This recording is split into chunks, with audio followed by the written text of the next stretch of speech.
बहुत समय पहले की बात है। बदलपुर नामी एक छोटे से गांव में श्रुति नाम की एक लड़की अपने माता पिता के साथ रहा करती थी।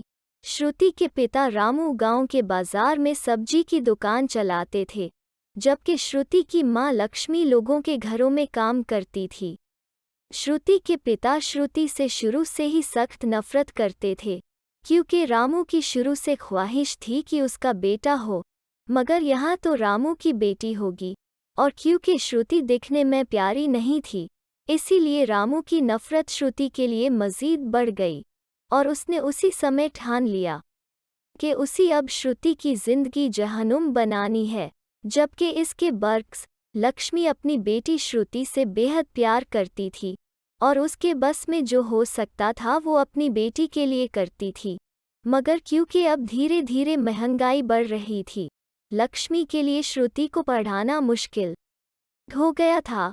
लक्ष्मी एक दिन रामू से कहती है कि उसी श्रुति की स्कूल की फीस देनी है और उसके पास कुछ पैसे कम पड़ रहे हैं, तो क्या आप मुझे कुछ पैसे दे सकते हो कि मैं श्रुति की स्कूल की फीस भर सकें। इस पर रामू का गुस्से से दिमाग खराब हो जाता है और वो कहता है कि मेरे पास इतने फालतू पैसे नहीं हैं कि मैं उस फजूल और मनहूस लड़की पे लगाता रहूं।